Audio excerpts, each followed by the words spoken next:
അസ്സലാമലൈക്കും. ഞാനിന്നിവിടെ ചക്ക കൊണ്ടിട്ടുള്ള ഒരു റെസിപ്പിയാണ് ഉണ്ടാക്കാൻ പോകുന്നത്. അപ്പോൾ അതിന് വേണ്ടിയിട്ട് ചക്ക എടുത്തിട്ടുണ്ട്. എൻ്റെ ഹസ്ബൻഡ് വീട്ടിൽ നിന്ന് കൊണ്ടുവന്ന ചക്കയാണ്. അപ്പോൾ അത് നമുക്കൊന്ന് കട്ട് ചെയ്യാം. ചക്ക കട്ട് ചെയ്ത ശേഷം നമുക്ക് ആ റെസിപ്പി ഉണ്ടാക്കാം. അപ്പോൾ നമ്മൾ ചക്ക കട്ട് ചെയ്യാൻ പോണേണ്. അപ്പോൾ എനിക്ക് ചക്ക കട്ട് ചെയ്യാനൊന്നും അറിയില്ല, എന്നാലും നോക്കാം, നമുക്കൊന്ന് ട്രൈ ചെയ്യാം. അപ്പോൾ നമ്മുടെ കയ്യിലും തവിയിലൊക്കെ നല്ലപോലെ എണ്ണ തൂക, അല്ലെങ്കിൽ അതിൻ്റെ പശ പിടിക്കും. അതിനുശേഷം നല്ലപോലെ കയ്യിലും കത്തിയിലും എല്ലാത്തിലും എണ്ണ തൂകിയ ശേഷമാണ് കട്ട് ചെയ്യണത്. പിന്നെ കത്തിക്ക് മൂർച്ച തീരെ കുറവായതുകൊണ്ടിട്ട് ഭയങ്കര പണിപെട്ട്, പിന്നെ ഞാൻ ആദ്യമായിട്ടാണ് ഇത് ഇങ്ങനെ മുറിക്കുന്നത്. വീട്ടിലെ ഹസ്ബൻഡോ അല്ലെങ്കിൽ ബാപ്പയോ ആരെങ്കിലും ആയിരിക്കും മുറിച്ച് തരുന്നത്. അപ്പോൾ നിങ്ങളെ കാണിക്കാനായിട്ട് ഞാൻ തന്നെ സ്വയം ഇത് ഏറ്റെടുത്ത് മുറിച്ചേക്കണേണ്. അപ്പോൾ മുറിച്ചപ്പോഴാണ് ഇതിൻ്റെ ബുദ്ധിമുട്ട് അറിയണത് കേട്ടോ ശരിക്കും. പിന്നെ മറ്റുള്ള വ്ലോഗിലൊക്കെ വാക്കത്തി കൊണ്ടിട്ട് കട്ട് ചെയ്യണ കാണാറുണ്ട്. പക്ഷേ ഇവിടെ വാക്കത്തി ഉണ്ട്, എനിക്കറിയാത്ത, അത് ആ രീതിയിൽ ചെയ്യാൻ അറിയാത്ത കാരണമാണ് ഞാൻ ഇതുപോലെ ചെയ്യണം. അപ്പോൾ നമ്മൾ ഇത്രയും കട്ട് ചെയ്തിട്ടുണ്ട്, പക്ഷെ അത് പൊളിക്കാൻ പറ്റണില്ല, കാരണം അതിൻ്റെ ഉള്ളിൽ ഭയങ്കര ബലമുണ്ട്. അപ്പോൾ ആ കത്തിക്ക് മുറിച്ചില്ലാത്തതാണ് അതിൻ്റെ ഉള്ളിലേക്ക് കയറണില്ല. അപ്പം ഞാനൊരു കൊതി കൊണ്ടിട്ട് ഒരു പീസ് എടുത്ത് നോക്കിയപ്പം എൻ്റെ പൊന്നെ അസാധ്യമായ മധുരം, കട്ട മധുരം. അപ്പോൾ ആ മധുരം രുചി അറിഞ്ഞപ്പോൾ മുറിക്കാനുള്ള ആവേശം കുറച്ച് കൂടി. അപ്പോൾ വീണ്ടും കൂടെ ട്രൈ ചെയ്ത് അതിങ്ങനെ കട്ട് ചെയ്തെടുക്കണേണ്.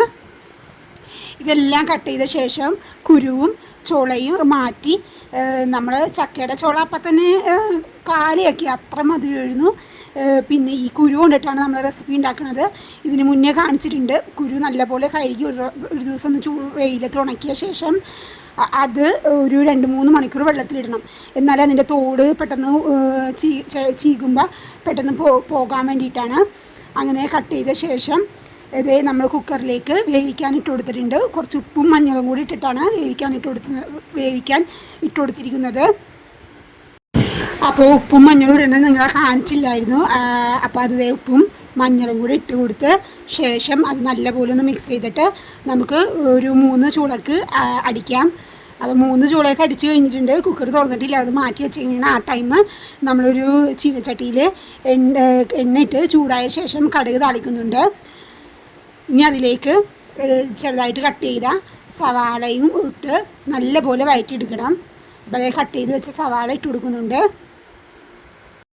സവാള ചെറുതായിട്ടൊന്ന് വാടി വന്നിട്ടുണ്ട്. നമുക്ക് കുക്കറൊന്ന് ഓപ്പൺ ചെയ്ത് നോക്കാം. അപ്പോൾ അതേ കുക്കറിലെല്ലാം വെന്തിട്ടുണ്ട്, പക്ഷെ ഉടഞ്ഞിട്ടില്ല. അപ്പോൾ ഞാൻ തവി കൊണ്ട് ജസ്റ്റ് ഒന്ന് ഉടച്ചു കൊടുക്കണേണ്. അപ്പോൾ കുറച്ച് ഉടഞ്ഞതും കുറച്ച് ഉടയാത്തതും ആകുമ്പോൾ ഒരു പ്രത്യേക വഴുവഴുപ്പായിട്ട് നല്ലൊരു കുഴഞ്ഞ മട്ടിലിരിക്കും.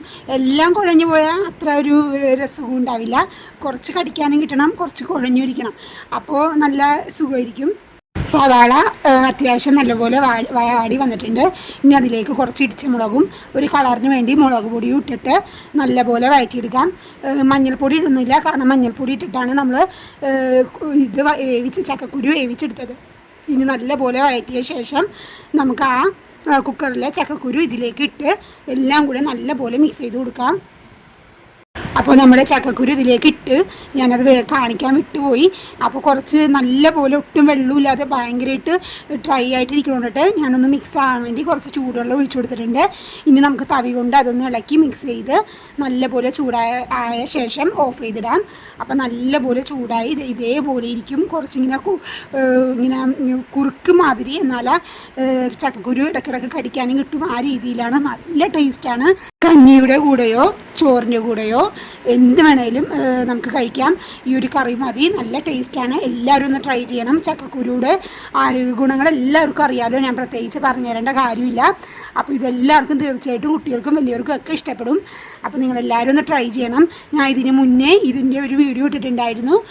വീണ്ടും ഓരോരുത്തർ പറഞ്ഞുകൊണ്ടിട്ട് റിപ്പീറ്റായിട്ട് ഇട്ടുന്നതേ ഉള്ളൂ. അപ്പം നമുക്കിന്ന് ചക്കക്കുരുവും ചെമ്മീനും തേങ്ങാമുളക് അരച്ച കറിയും കൂടിയാണ് ഇന്ന് നമ്മൾ ചോറിന്. അപ്പോൾ ചെമ്മീനും കുടംപുളിയും കൂടി ഇട്ട് വെച്ച കറിയാണ്. കണ്ടിട്ട് കൊതിയാണ് ചക്കക്കുരുവും ആ ചെമ്മീൻ്റെ കറിയും കൂടെ കണ്ടിട്ട്. ചെമ്മീൻ നമ്മൾ വഞ്ചിക്കാരുടെ കയ്യിൽ നിന്ന് ഫ്രഷായിട്ട് വാങ്ങിയ ചെമ്മീനാണ്, അതുകൊണ്ട് അമ്മാതിരി ടേസ്റ്റായിരുന്നു. അപ്പോൾ നമുക്ക് ചോറെടുത്ത് ചോറിൻ്റെ കൂട്ടത്തിൽ ഇത് രണ്ടും കൂടി ഇട്ട് കഴിക്കുന്നത് കാണിച്ചു തരാം. അപ്പോൾ ഞാൻ ചോറെടുത്തിട്ടുണ്ട്. അതിലേക്ക് ചെമ്മീൻ്റെ കറി ഒഴിക്കുന്നുണ്ട്. ഇനി അതിലേക്ക് ചക്കക്കുരു ഉടച്ചതും കൂടെ വെച്ച് പിന്നെ നമ്മുടെ തൈരുണ്ട്, തൈര് കട്ട തൈരിൽ ഉപ്പും പച്ചമുളകും കൂടി ഇട്ടിട്ട് അതും സൈഡിൽ ഇട്ടിട്ടുണ്ട്. എല്ലാം കൂടി ആയിട്ടാണ് ഇന്ന് കഴിക്കാൻ പോകുന്നത്. തൈരും ചെമ്മീൻ്റെ ചാറും മാച്ചാവുമെന്ന് അറിയില്ല. ചില ആളുകൾ ഇത് കാണുമ്പോൾ കംപ്ലൈൻറ്റ് പറയുമായിരിക്കും. പക്ഷെ ഞാനത് കഴിക്കാറുണ്ട്. ഇതുവരെയൊക്കെ എനിക്കൊരു പ്രോബ്ലം ഉണ്ടായിട്ടില്ല. അപ്പോൾ നമുക്ക് ചൂട് ചോറും ചൂട് കറിയും അതിൽ ചക്കക്കുരുവും കൂടെ ഇട്ട് കുഴച്ച് നമുക്കൊന്ന് കഴിച്ചു നോക്കാം. ഞാനിത് മുന്നേ കഴിക്കാറുണ്ട്, എനിക്ക് ഭയങ്കര ഇഷ്ടമാണ്. ഈ വീഡിയോക്ക് വേണ്ടി ഒന്നും കൂടെ കാണിക്കണമെന്നുള്ളൂ. അപ്പോൾ നമ്മൾ കുഴച്ചൊക്കെ കഴിഞ്ഞിട്ടുണ്ട്. അമ്മാതിരി ടേസ്റ്റാണ്, വായിൽ വെള്ളം വരുന്നുണ്ട്. അപ്പോൾ അത് നമ്മൾ ഈ തൈര്, ഈ ചൂടത്ത് തൈര് കഴിക്കുന്നത് നല്ലതാണ് കേട്ടോ. ഈ പച്ചമുളക്, ഈ തൈരിലിടുന്ന പച്ചമുളക് എനിക്ക് ഭയങ്കര ഇഷ്ടമാണ്. അത് ഞാനിങ്ങനെ ചോറിൻ്റെ കൂട്ടത്തിൽ കുഴച്ച് കഴിക്കും. അത് ഭയങ്കര ഇഷ്ടമാണ്. അപ്പോൾ എല്ലാവരും ഒന്ന് ട്രൈ ചെയ്യുക. എൻ്റെ ചാനലൊക്കെ കാണുക, ലൈക്ക് ചെയ്യുക, ഷെയർ ചെയ്യുക, സബ്സ്ക്രൈബ് ചെയ്യുക. ബൈ.